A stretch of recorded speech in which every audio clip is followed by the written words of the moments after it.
Ito na ang latest ng Mixed Topics, mainit na showbiz ganap.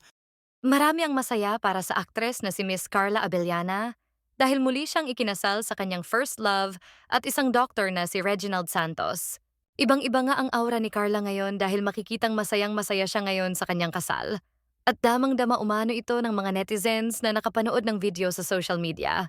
Makikitang mahal na mahal ni Dr. Reginald si Carla, very emotional at umiyak din siya sa kanilang kasal habang naglalakad sa aisle si Carla. Makikitang hindi nawala ang pagmamahal niya sa kanyang first love noon. Marami ang masaya para sa mag-asawa, lalo na para kay Miss Carla dahil deserve din umano siyang maging masaya sa tamang tao at talagang magmamahal sa kanya at hindi siya sasaktan. Hangad din ng mga fans ni Carla na sana ay si Doc. Reginald na ang makakasama niya at aalagaan siya habang buhay. Marami ding mga fans ang nagwi-wish na sana ay magkaroon na sila agad ng sarili nilang supling. Sa mga kumalat na photos and videos online, makikita na napakagandang bride ni Carla. Iba ang ngiti at ningning ng kanyang mga mata at lalong-lalo na sa kanyang long-lost lover and first love na si Doc, Reggie. Habang naglalakad pa lamang si Carla ay tila emosyonal na ang kanilang mga bisita at lalo na ang kanilang mga kaibigan at pamilya. Marami ang masaya para sa aktres dahil muling nagkaroon ng pag-asa para umibig at maging masayang muli sa piling ng kanyang first love. Marami ang nagku-curious kung sino nga ba ang napangasawa ng aktres na si Carla Abellana, si Reginald Christian Carlos Santos, the Doctor of the Hour, though he is called Reg by those close to him, and even on his own social media handles. He was born in 1986, making him 39 years old this year. Habang pinapanatili niya ang isang private online presence, ang mga detalyeng makikita ng publiko na siya ay nagmula sa Quezon City, batay sa tirahan na nakasaad sa kanyang nakalock na profile sa Facebook. Despite keeping most of his Facebook profile locked, the information regarding Santos's educational background remains visible to the public. It shows that Santos attended Operation Brotherhood Montessori Center, commonly referred to as OB Montessori, in Green Hills. From there, he completed his basic education and graduated with the high school batch of 2004. Pagkatapos ng high school, pumasok siya sa Far Eastern University Dr. Nicanor Reyes Medical Foundation sa Quezon City, kung saan ipinagpatuloy niya ang kanyang pag-aaral sa medisina. According to the information published on his Sirius MD profile, he completed his Doctor of Medicine degree in 2012. Naipasa ni Santos ang physician licensure examination noong Agosto 2013 at nagsimulang magsanay sa lalong madaling panahon na naaayon sa 12 taong karanasan na makikita sa kanyang Sirius MD page. Ang kanyang profesional na trajectory ay tila nakatali sa Diliman Doctors Hospital sa Quezon City, kung saan lumipat siya sa iba't ibang tungkulin sa pamumuno. Sirius MD ay kabilang siya bilang pinuno ng Emergency Department ng DDH, isang posisyon na nagpapakita ng kanyang mga unang taon sa serbisyo sa ospital. Sa isang post mula Oktubre 2022 ng DDH Facebook page, ang nagpakilala kay Santos bilang Assistant Administrative Officer ng ospital, na minarkahan ang pagsisimula ng kanyang paglipat sa administrative leadership sa Diliman Doctors Hospital. Nang maglaon, nagkaroon siya ng magkatulad na mga tungkulin sa parehong clinical governance at hospital operations nang siya ay naging head ng patient safety, habang sabay na nananatiling Assistant Administrative Officer.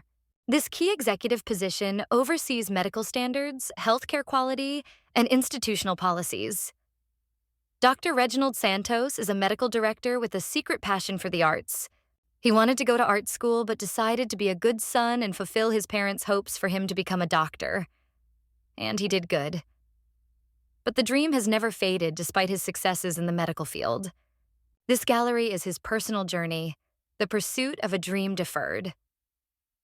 Badass Art Gallery itself was founded by a trio of friends: Santos, architect A.J. Palaire, and professional artist-designer-photographer Tamerlane Urao.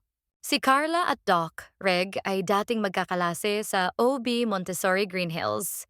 Ayon sa report, ang mag-asawa ay naiulat na nag-date ng higit sa 2 taon noong kanilang kabataan bago tuluyang maghiwalay, bagaman nanatili silang magkaibigan. Ang presensya ni Carla sa mga kaganapan sa DDH ay lalong nagpasigla sa pag-usisa ng publiko.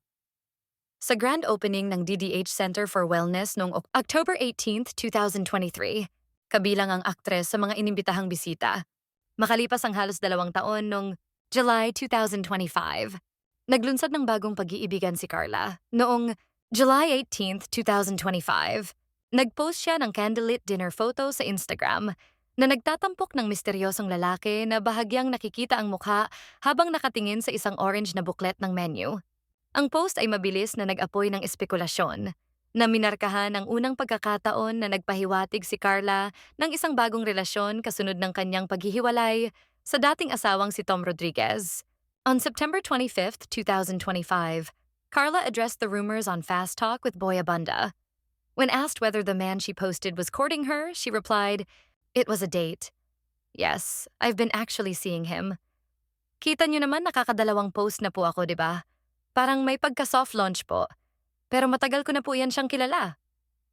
Ngayon ay masaya na ang aktres sa piling ng kanyang asawang si Doc, Reg.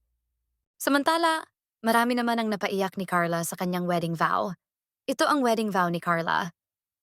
Sometimes, the bad things that happen in our lives put us directly on the path toward the most wonderful things that will ever happen to us.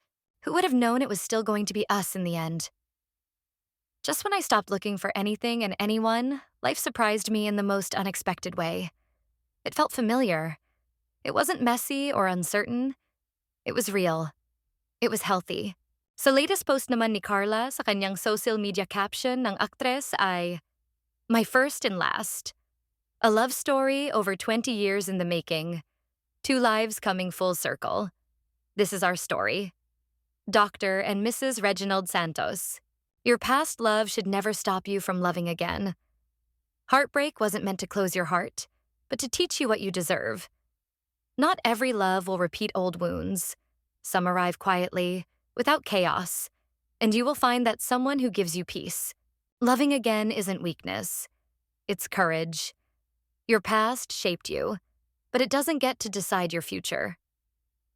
Faith and fate led Carla Angeline R. Abellana and Dr. Reginald Christian C. Santos to exchange vows on December 27th, 2025, during a private ceremony in Tagaytay City. Mabuhay ang bagong kasal at best wishes Mr. and Mrs. Reginald Santos.